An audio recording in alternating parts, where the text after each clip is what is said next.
हमने जैसा कि पिछली क्लास में डिस्कस किया था half range Fourier sine series और कोसाइन सीरीज को, तो इस तीसरे क्लास में हम उसी क्रम को आगे बढ़ाएंगे और half range Fourier sine series, half range Fourier cosine series की फॉर्मूलाज को फिर से रिवाइज करेंगे और उनके ऊपर बेस्ड कुछ प्रॉब्लम्स लेंगे, न्यूमेरिकल प्रॉब्लम्स लेंगे।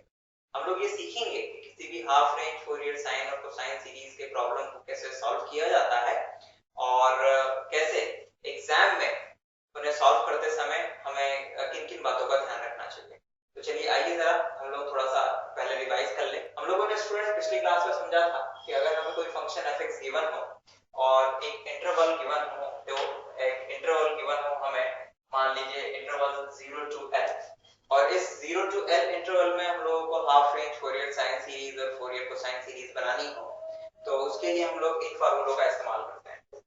जैसे अगर हमें हाफ रेंज कोसाइन सीरीज बनानी है तो f(x) = a0/2 plus summation n = 1 to infinite an cos n pi x upon l, okay, where this is the half range cosine series where a0 is equals to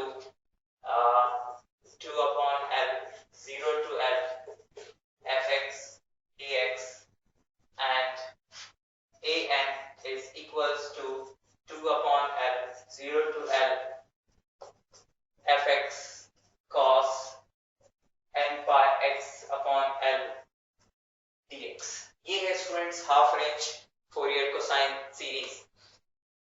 this is the main half, ये main half range Fourier cosine series है और आपको दिख रहा होगा कि इस half range cosine series को बनाने के लिए हमें a0 और an की जरूरत पड़ेगी और an इस इंटीग्रल से एंड an इस इंटीग्रल से हमें मिलेगा। This is a0 and this is an। और सिमिलरली अगर हम हाफ रेंज साइन सीरीज बनाना चाहते हैं तो fx is equals to summation n is equals to 1 to infinite bn sin n pi x upon l. This is half range sine series and where bn is equals to 2 upon l 0 to l fx sin n by x upon l dx। Students, हम लोगों को यहाँ पर ये बात ध्यान देनी है कि एग्जाम में हम लोगों को ये चीज बहुत ही स्पष्ट शब्दों में प्रश्न में लिखी हुई होगी कि आपको हाफ रेंज कोसाइन सीरीज बनाना है कि हाफ रेंज साइन सीरीज बनाना है। ऐसा हो सकता है कि किसी प्रश्न में हम लोगों को ये दोनों ही चीजें निकालने के लिए आ जाए, मतलब कि एक ही प्रश्न के लिए दोनों चीजें निकालना, हाफ रेंज साइन सीरीज में निकालना और हाफ रेंज कोसाइन सीरीज में निकालना, राइट। अब जरा ध्यान दीजिएगा कि half range Fourier sine series और कोसाइन सीरीज बनाते समय हमें कौन सी महत्वपूर्ण चीजों पर ध्यान देना है। नंबर 1, फंक्शन क्या गिवन है हमें। नंबर 2, कि हमें किस इंटरवल में हाफ रेंज साइन सीरीज और कोसाइन सीरीज बनानी है। हम लोगों को सीरीज बनाते समय ये 0 तो कॉमन मिलेगा क्वेश्चन में, लेकिन ये l हमेशा बदल जाएगा, तो हमें इस l को ही आइडेंटिफाई करना है स्टूडेंट्स। तो ध्यान दीजिएगा, उस l की वैल्यू को यहाँ सब्स्टिट्यूट कर देना है और इंटीग्रल्स में यहाँ और यहाँ सब्स्टिट्यूट कर देना है और हाफ रेंज कोसाइन सीरीज बना लेनी है। ठीक, एक कंसेप्ट ये भी है कि इसे हाफ रेंज कोसाइन सीरीज कहने का मतलब ये भी है कि एक कि जो फूरियर सीरीज के लिए रेंज होता था वो रेंज हाफ हो गया है, दैट्स व्हाई हाफ रेंज। दूसरा, केवल कोसाइन टर्म्स हैं इसलिए कोसाइन सीरीज, और साइन सीरीज में केवल साइन टर्म्स हैं इसलिए साइन सीरीज। वास्तव में कंसेप्ट ये होता है कि जिस इंटरवल में हम लोग हाफ रेंज सीरीज बनाना चाहते हैं, हम लोग ये मान के चलते हैं कि अगर उस इंटरवल को फुल इंटरवल बना दिया जाए तो फंक्शन बारी बारी से अगर उसमें एक इवन फंक्शन और एक ऑड फंक्शन की तरह बिहेव करे तो हम लोगों को ये दोनों सीरीज प्राप्त होती है। तो अगर फंक्शन उस इंटरवल में फुल इंटरवल क्या बनेगा इसके लिए, अगर ये हाफ इंटरवल है तो फुल इंटरवल बनेगा -l से +l। तो अगर इस इंटरवल -l से +l में फंक्शन इवन है तो उसके लिए फंक्शन ऑड है तो उसके लिए साइन सीरीज बनेगी स्टूडेंट्स। तो this is the concept behind the half range sine and cosine series. तो स्टूडेंट्स ये रहे फॉर्मूले। अब मैं फिर से आपको बताता हूं, हम लोगों को प्रश्न करते समय एल और fx की ओर ध्यान देना है और इस फॉर्मूले में सब्स्टिट्यूट करना है और बस इंटीग्रेशन करना है। चलिए आइए स्टूडेंट्स, अब हम लोग एक प्रॉब्लम लेते हैं हाफ रेंज साइन सीरीज और हाफ रेंज कोसाइन सीरीज के लिए, ठीक है ना। Find half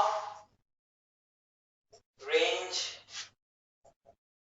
sine and cosine series. Find half range sine and cosine series for fx is equals to x in the interval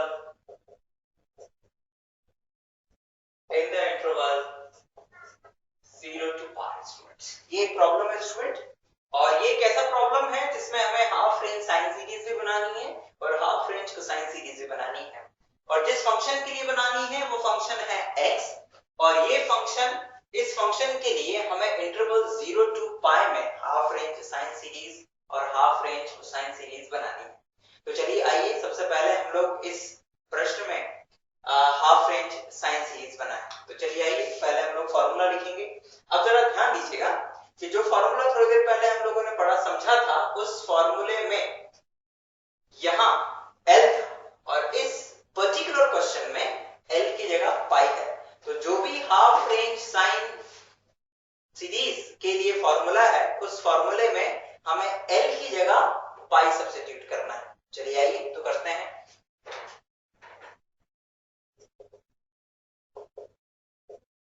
The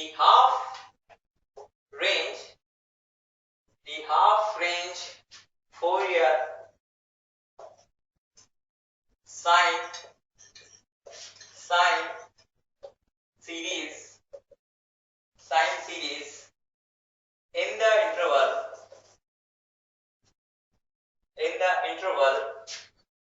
0 to pi। इस interval में students half range sine series fx is equals to summation n is equals to 1 to infinite bn sin nx। nx क्यों students? Normally आता है n pi x upon l, लेकिन l is equals to कितना है? pi है। तो जैसे ही यहाँ पर l की जगह पर pi लिखेंगे तो pi से pi कैंसिल हो जाएगा और nx रह जाएगा। So this is the half range sine series where Bn is equals to 2 upon L 0 to L, and now L is what? L is pi fx sin nx dx because L is equals to pi here। Okay, तो चलिए आइए अब हम लोग इस integral को solve कर लें और इस इंटीग्रल को सॉल्व करने के बाद हाफ रेंज साइन सीरीज बना देते हैं। तो देखिएगा, इस इंटीग्रल को सॉल्व करने के लिए हमें fx की जरूरत है। fx हमें दिया हुआ है fx x, तो आइए उस fx x का इस्तेमाल करें और इस इंटीग्रल को सॉल्व करके हाफ रेंज साइन सीरीज बनाएं। और ये बहुत ही आसान है स्टूडेंट, बहुत। 2 upon I 2 upon pi 0 to pi fx की जगह x sin nx dx। अब इस इंटीग्रल को देखिए, इस इंटीग्रल को हमें सॉल्व करना है और जरा जो पहले लेक्चर में हमने डिस्कस किया था उसके बारे में याद करिए। इंटीग्रेशन है, दो फंक्शंस हैं, एक फंक्शन अलजेब्रिक है, दूसरा ट्रिग्नोमेट्रिक है। इट मींस दैट कि हम लोग इस इंटीग्रल को सॉल्व करने के लिए बाय पार्ट का एक्सटेंडेड फॉर्म यानी कि चेन रूल इस्तेमाल कर सकते हैं और एक ही प्रयास में इस इंटीग्रल को सॉल्व कर सकते हैं। तो चलिए आइए जरा देखें कैसे। 2 upon pi first function integration of second, sine का integration minus cos nx upon n minus first का differentiation 1 and integration of this term, इस पद का फिर से इंटीग्रेशन, इस पूरे पद का विद्यार्थी तो minus cos nx upon n का इंटीग्रेशन हो जाएगा minus sin nx upon n square, integration close और लिमिट है 0 to पाई। अब चलिए आइए जरा बारी बारी से हम लोग यहाँ पर इंटीग्रल की लिमिट सब्स्टिट्यूट करें। तो ऐसे करेंगे स्टूडेंट्स, तो हमें मिलेगा 2 upon pi minus 1 upon n। जैसे ही हम लोग यहाँ पर x की जगह पाई लिखेंगे स्टूडेंट, ये माइनस हमने 1 अपॉन n बाहर निकाल दिया। जैसे ही x की जगह पाई लिखेंगे तो it become pi cos n pi and minus जैसे ही x की जगह 0 लिखेंगे यहाँ और यहाँ, तो ये कंप्लीटली 0 हो जाएगा, यानी कि लोअर लिमिट पे हमें केवल 0 मिलेगा। माइनस n माइनस प्लस जैसे ही यहाँ पर x की जगह पर पाई लिखेंगे sin n पाई, और आप जानते हैं स्टूडेंट्स के sin n पाई की वैल्यू क्या होती है 0, अपर लिमिट पे 0 माइनस sin 0 भी 0, यानी अपर लिमिट और लोअर लिमिट दोनों पे ही हमें 0 मिला। अब जरा इसे देखिए, n माइनस sin पाई पाई, पाई से pi cancel, cos n pi की वैल्यू आप सभी जानते हैं -1 टू द पावर n, तो हमारे पास bn की जो वैल्यू है वो आ जाएगी bn is equals to -2 upon n minus 1 raised to the power n, तो it is -2 minus 1 raised to the power n upon n, पाई से पाई क्योंकि कैंसिल हो चुका है, तो this is the required value of bn। अब बहुत ही आसान है स्टूडेंट्स, क्योंकि हम लोग bn की वैल्यू निकाल चुके हैं -2 minus 1 raise to the power n upon n, तो इस bn की वैल्यू को उठा के हम लोग इस सीरीज में सब्स्टिट्यूट कर देंगे, तो हमारे पास हाफ रेंज साइन सीरीज आ जाएगी। ठीक है, तो चलिए आइए इतना काम और कर लेते हैं। वास्तव में हाफ रेंज इस यूनिट का बहुत ही आसान टॉपिक है students.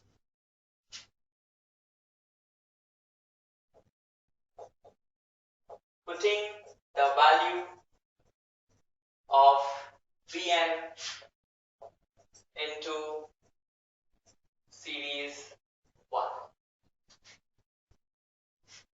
Series 1 has the required Fourier half range Fourier sine series.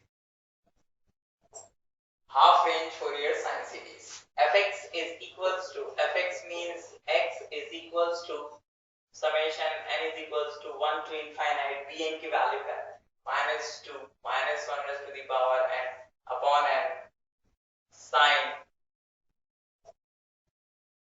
nx.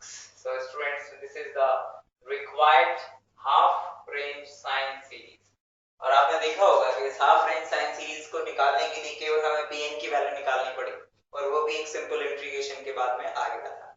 तो हाफ रेंज साइन सीरीज का काम खत्म। अब हम लोग इसी क्वेश्चन को, जो कि अभी अधूरा हुआ है, आधा हुआ है, क्योंकि क्वेश्चन में हमसे साइन और कोसाइन सीरीज दोनों निकालने को कहा गया था, तो चलिए आइए अब हम हाफ रेंज कोसाइन सीरीज की वैल्यू निकालना सीखें और देखें कि हाफ रेंज कोसाइन सीरीज कैसे निकाला जाता है।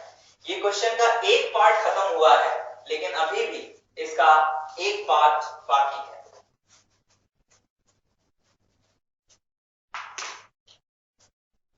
Number 2 part. The half range cosine series in the interval 0 to pi, in the interval 0 to pi, fx is equals to a naught upon 2 plus summation n is equals to 1 to infinite an cos nx dx। फिर वही बात, not nx dx, it is only nx, this is 2। हम लोगों ने यहाँ पर l is equals to pi substitute कर दिया है, जो भी हाफ रेंज कोसाइन सीरीज के लिए फार्मूला था, where a naught is equals to 2 upon l 0 to l fx dx, comma an is equals to 2 upon l 0 to l fx cos nx dx। तो ये है half range cosine series series students, ये हम लोगों ने बनाई है। मैं यहाँ पर एक गलती को सुधार लूं, यहाँ पर not L, it is pi, it is pi and it is pi and it is pi, because L is equals to pi है इस पर्टिकुलर क्वेश्चन में। तो ये है हाफ रेंज कोसाइन सीरीज के लिए फॉर्मूला स्टूडेंट, जिसमें हमें सीरीज बनाने के लिए ए नॉट और ए एन की आवश्यकता होगी। अब आइए जरा ए एन की वैल्यू निकालें। Now A not is equals to 2 upon pi 0 to pi fx की वैल्यू कितनी है स्टूडेंट्स, x dx। x का इंटीग्रेशन हो जाएगा what, x का integration x square upon 2 limit 0 to pi, upper limit पे pi square, लोअर लिमिट पे 0। so this is equals to a naught is equals to 2 upon pi into pi square upon 2। पाई से एक pi cancel, 2 से 2 एक cancel students, तो a not is equals to आ गया students pi. So this is the value of a not. एक चीज आ गई है स्टूडेंट, अब दूसरा इंटीग्रेशन हमें सॉल्व करना है। a not is equals to pi. अब a n की वैल्यू निकालने के लिए जो हमारे पास a n इंटीग्रल है, उस a n इंटीग्रल में fx की वैल्यू सब्स्टिट्यूट करना है और इंटीग्रेशन को सॉल्व कर देना है स्टूडेंट्स। हो गया हमारा काम। बहुत ज्यादा टफ नहीं है हाफ रेंज, इसलिए बिल्कुल भी घबराने की आवश्यकता नहीं है। 2 upon pi 0 to pi fx की value x cos nx dx students. अब आइए जरा फिर वही चीज, chain rule, first function and second function. तो this is equals to 2 upon pi integration first function, integration of second means sin nx upon n minus first का differentiation and integration of this whole term student, तो sin nx का integration minus cos nx upon n square limit 0 to pi। अब आइए जरा बारी बारी से upper limit और लोअर लिमिट सब्स्टिट्यूट करें। तो स्टूडेंट n कांस्टेंट है, इसे बाहर किया जा सकता है।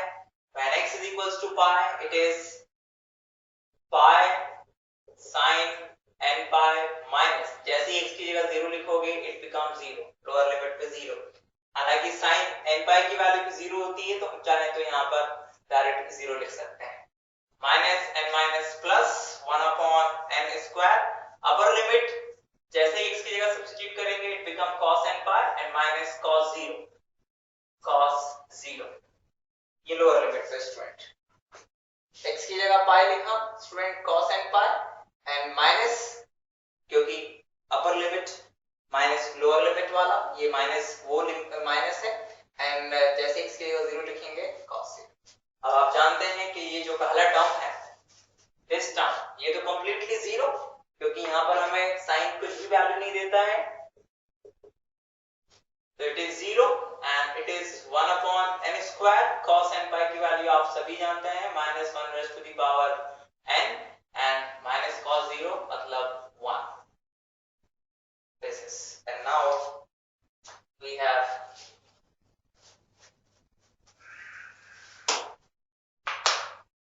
an is equals to 2 upon n square by minus 1 raised to the power n and minus 1। So this is the value of an। अब इन दोनों ही वैल्यू को, जो a नॉट और an की वैल्यू आई थी, इन्हें हाफ रेंज को साइन सीरीज में सब्स्टिट्यूट कर देते हैं। Hence required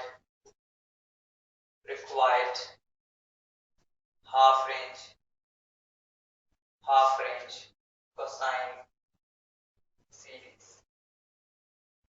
half range cosine series fx is equals to x is equals to a naught की value pi student, this is pi upon 2 plus summation n is equals to 1 to infinite an की value है student हमारे पास 2 upon n square pi bracket minus 1 raised to the power n minus 1 and cos nx। So this is the required half range cosine series students. हम चाहे तो इस series को एक infinite series बनाकर भी लिख सकते हैं, यानी कि इस समेशन को ओपन भी कर सकते हैं। तो ऐसा करेंगे स्टूडेंट्स हम लोग, तो n = 1 2 3 के लिए ये सीरीज एक्सपैंड हो जाएगी। लेकिन फाइनल एग्जाम में आप चाहें तो इतना लिखकर भी छोड़ सकते हैं, कोई प्रॉब्लम नहीं होगी। और इसके आगे केवल तब करें जब हमसे फोरियर सीरीज में कोई खास रिजल्ट पूछा हो किसी खास पॉइंट पे, तो वहां पर x की वैल्यू सब्स्टिट्यूट करना फायदेमंद होगा। फॉर एग्जांपल जैसे यही जो सीरीज है, हाफ रेंज सीरीज है, अगर इसमें x = 0 बोथ साइड सब्स्टिट्यूट कर दिया जाए तो यही हाफ रेंज कोसाइन सीरीज एक खास इक्वेशन बन जाएगी x = 0 के लिए। तो student this is the end of the question. ये इस प्रश्न का पूरा हल है जो कि आपको फाइनल एग्जाम में करना है। इसी तरह से हाफ रेंज के और भी कई क्वेश्चंस पूछे जा सकते हैं स्टूडेंट्स। जैसे कि मान लीजिए आपसे पूछ लिया जाए कि एक फंक्शन है, this is the function fx, इस function fx = sin πx/l, sin fx = sin πx/l के लिए हाफ रेंज साइन सीरीज बनानी है students. Half range sine series बनानी है, sine series in the interval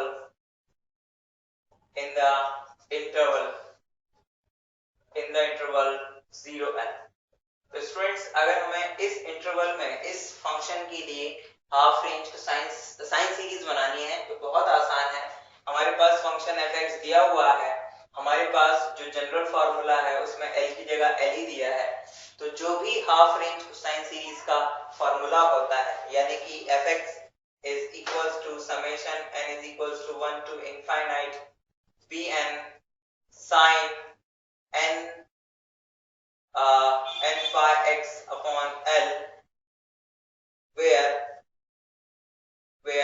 bn = 2/l 0 to l fx sin n πx/l dx।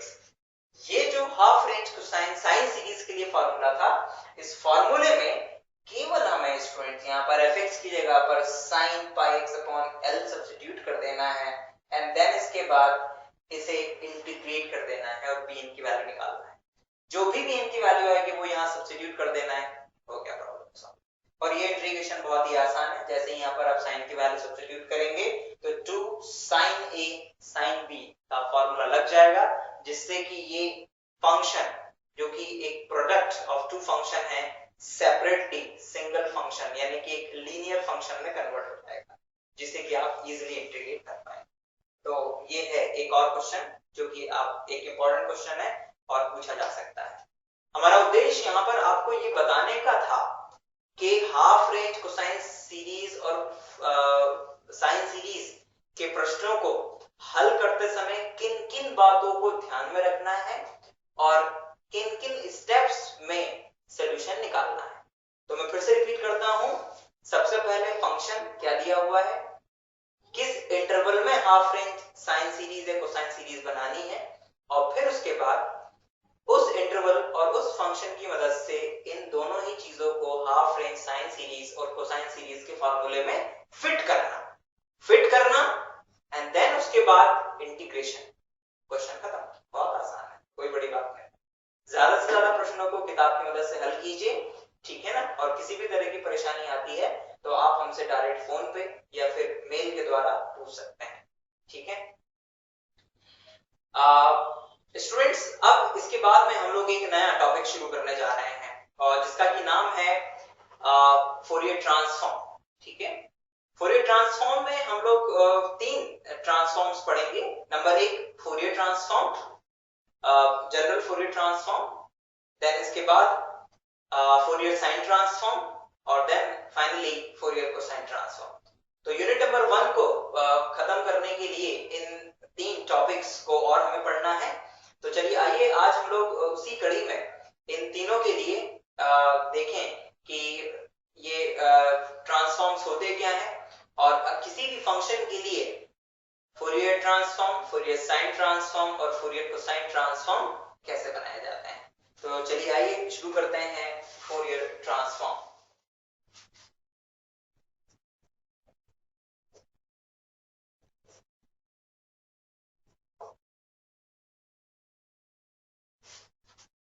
Fourier transform students.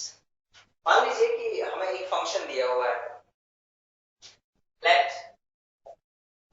function let fx let function fx is given. Okay, let function fx is given. The Fourier transform of fx is given by the integral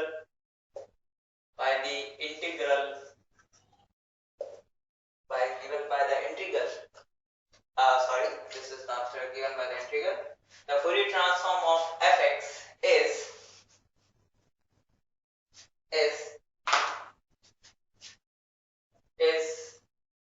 denoted by f of fx or fs. Okay, is denoted by f of fx or fs and given by fs is equals to integration minus infinite to plus infinite fx e to the power I sx dx. This is number 1 students. यानी कि Fourier transform भी कुछ नहीं है, बस एक integral है, that's all. कोई भी फंक्शन अगर fx हमें गिवन है तो उसके लिए फोरियर ट्रांसफॉर्म इस इंटीग्रल से दिया जाएगा, जिसकी की वैल्यू होती है माइनस इनफिनिट से plus infinite fx exponential I sx dx, where I is equals to students it is root minus 1, okay, यानी कि iota and s is parameter तो स्टूडेंट्स किसी भी फंक्शन के लिए फोरियर ट्रांसफॉर्म बनाने के लिए केवल एक इंटीग्रेशन आपको सॉल्व करना है, दैट्स ऑल। यानी कि पूरा का पूरा फोरियर ट्रांसफॉर्म जो है केवल इंटीग्रेशन के ऊपर टिका हुआ है। इंटीग्रेशन आता है, फोरियर ट्रांसफॉर्म बहुत आसान है, इंटीग्रेशन नहीं आता है, सीखने की जरूरत है और कुछ नहीं, लेकिन बहुत आसान है। नाउ स्टूडेंट्स इसी से ही एक चीज और बन के आती है, जैसे कि किसी फंक्शन को इंटीग्रेट करने के बाद में हमें fs मिल जाएगा। अब मान लीजिए कि हम उस fs की मदद से वापस वो फंक्शन बनाना चाहते हैं जिसका कि फोरियर ट्रांसफॉर्म हमें गिवन है, तो इसकी इनवर्स प्रोसेस अपनानी पड़ेगी, जो कि खुद भी अपने आप में एक इंटीग्रेशन है, लेकिन कुछ चीजें बदल जाती हैं। जरा आइए देखते हैं। The inverse Fourier transform is the inverse Fourier transform of fs is fx and it is given by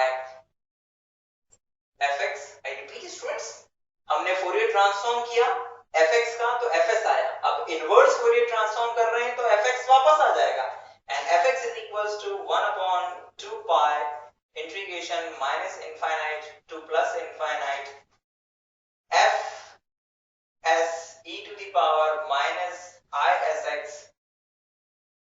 ds, not dx, it is ds। इस बात का ध्यान रहे कि यहाँ पर integration with respect to the parameter s है students. और यहाँ पर मैं कुछ एक चीज और इंडिकेट करना चाहूंगा कि कुछ किताबों में ये 1/2 पाई की जगह 1/√2 पाई लिखा रहता है, और ऐसी स्थिति में यहाँ पर भी 1/√2 पाई का इस्तेमाल किया जाता है कुछ किताबों में।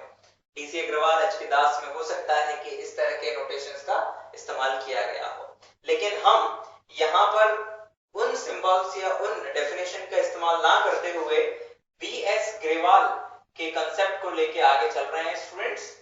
बीएस ग्रेवाल में फोरियर ट्रांसफॉर्म की डेफिनेशन ये दी हुई है और फोरियर इनवर्स ट्रांसफॉर्म की डेफिनेशन ये दी हुई है और हम उसी कॉन्सेप्ट को लेके आगे बढ़ रहे हैं। तो अगर आप एच के दास या डीसी अग्रवाल का इस्तेमाल कर रहे हैं तो बिल्कुल भी परेशान होने की जरूरत नहीं है।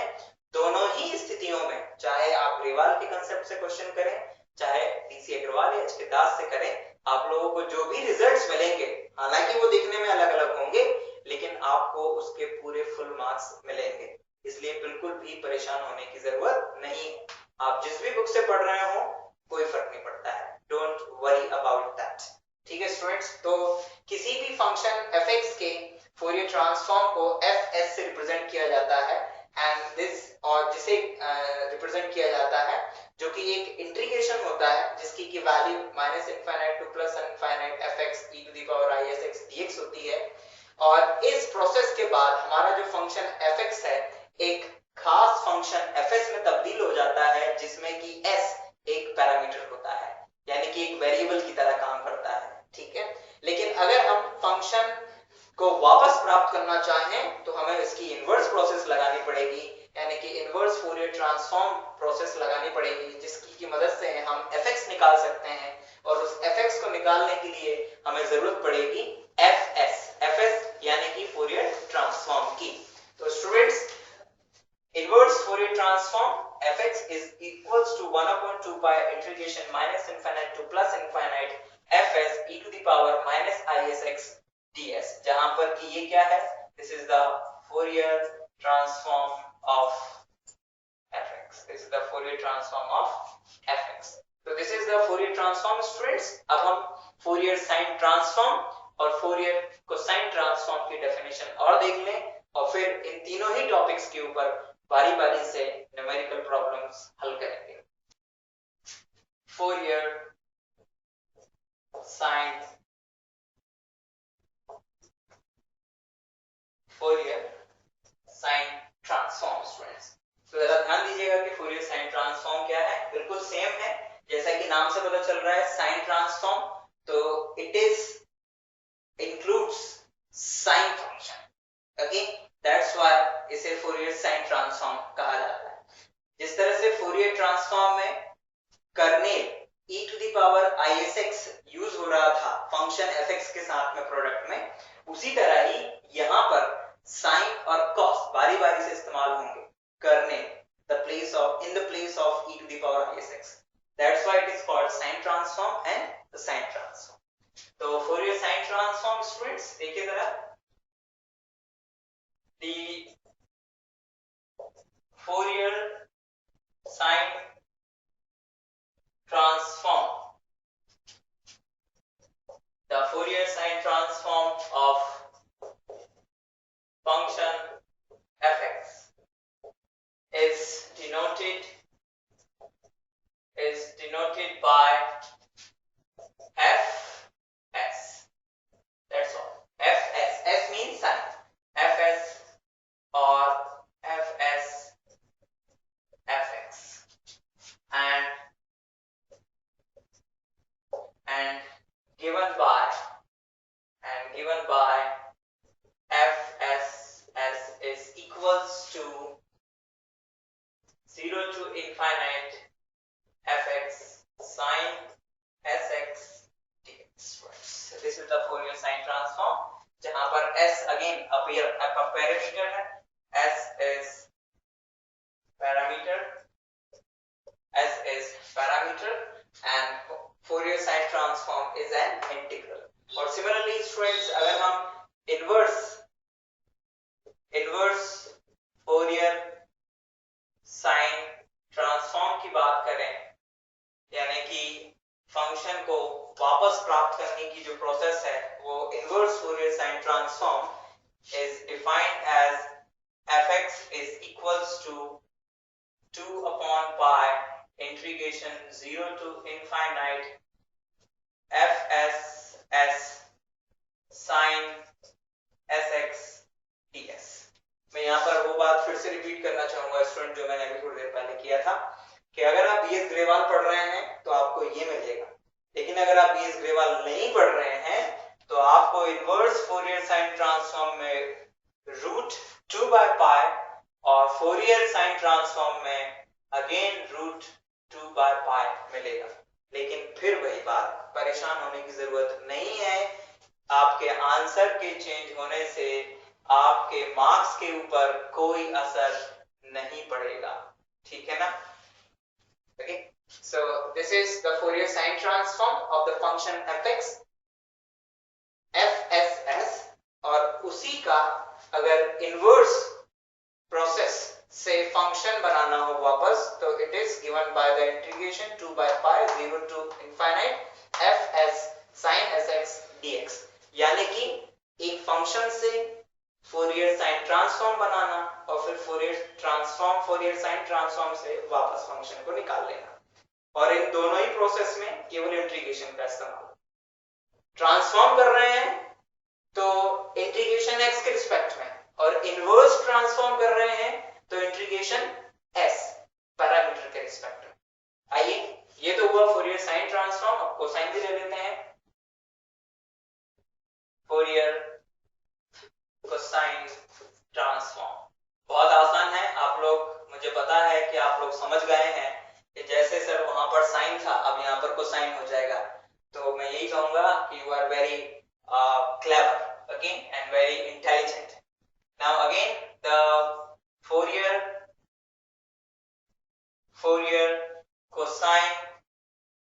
cosine transform, Fourier cosine transform of fx is denoted by fc. It's very easy, fcs or fcs, not fcs, it is fc of fx, and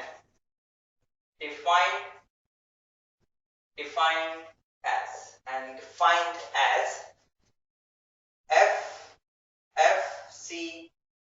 is equals to 0 to infinite fx cos sx dx, and this is the Fourier cosine transform where s is parameter, और ये तो बना लिया हमने Fourier cosine transform of fx। लेकिन अगर वापस function fx को बनाना हो तो इनवर्स फोरियर कोसाइन ट्रांसफॉर्म। तो ये रहा स्टूडेंट फंक्शन fx के लिए फोरियर कोसाइन ट्रांसफॉर्म। अब अगर हमें इस फोरियर कोसाइन ट्रांसफॉर्म की मदद से वापस फंक्शन fx को प्राप्त करना हो तो हमें इनवर्स फोरियर कोसाइन ट्रांसफॉर्म की प्रोसेस अपनानी होगी। तो चला आइए कि इनवर्स फोरियर कोसाइन ट्रांसफॉर्म कैसे डिफाइन होता है। The inverse Fourier cosine transform, the inverse Fourier cosine transform fx is equals to 2/π integration 0 to infinite fcs cos sx ds। यानी कि स्टूडेंट्स, अगर हमें फोरियर कोसाइन ट्रांसफॉर्म fss से वापस function fx बनाना हो तो हमें इस इंटीग्रेशन को सॉल्व करना होगा, और इस इंटीग्रेशन को सॉल्व s के रिस्पेक्ट में इंटीग्रेट करने से हमें इंटीग्रेशन s के रिस्पेक्ट में करना होगा, तो हमें फंक्शन fx की वैल्यू मिल जाएगी। तो स्टूडेंट्स, यहां से हम हर उस फंक्शन को वापस प्राप्त कर सकते हैं जिसका कि हमने फोरियर कोसाइन ट्रांसफॉर्म किया था। बस इन फोरियर ट्रांसफॉर्म में इस बात का ध्यान रखना है कि जब ट्रांसफॉर्म होता है किसी फंक्शन का तो x के रिस्पेक्ट में इंटीग्रेशन होता है x, लेकिन अगर इनवर्स हम लोग कर रहे हैं तो s के रिस्पेक्ट में इंटीग्रेशन होता है। ये पहली बात। हर क्वेश्चन जो कि इस 3 आर्टिकल्स में से किसी से भी पूछा जाएगा उसमें जरूरी नहीं है कि हमें सभी प्रश्नों में इनवर्स फोरियर ट्रांसफॉर्म भी करना पड़ जाए। तो नंबर 3 कि इस तरह के क्वेश्चंस को करते समय आपको इस बात का ध्यान रखना है कि प्रश्न में आपसे पूछा क्या गया है। फोरियर ट्रांसफॉर्म पूछा गया है, फोरियर साइन ट्रांसफॉर्म पूछा गया है, या फोरियर कोसाइन ट्रांसफॉर्म पूछा गया है। बी केयरफुल, क्वेश्चन को ध्यान से पढ़ें, फिर अपने आप से पूछें कि आपको क्या पूछा गया है और आपको कौन सा फॉर्मूला यूज करना है। तो इन बातों का ध्यान रखें तो आपसे फोरियर कोसाइन, साइन और फोरियर ट्रांसफॉर्म के प्रॉब्लम्स में गलती नहीं होगी। तो स्टूडेंट्स, आज की क्लास के लिए इतना काफी है। हम लोग जब अगली क्लास में मिलेंगे तो हम इन तीनों ही आर्टिकल्स के ऊपर न्यूमेरिकल प्रॉब्लम्स करेंगे और उन न्यूमेरिकल प्रॉब्लम्स के बाद में हमारा पहला यूनिट फिनिश हो जाएगा। तो thank you very much students, हमें आपके फीडबैक्स का इंतजार रहेगा। हम बेसब्री से आपके फीडबैक का इंतजार कर रहे हैं ताकि हम अपने इन वीडियोस की क्वालिटी को इम्प्रूव कर सकें स्टूडेंट्स। तो थैंक यू वेरी मच।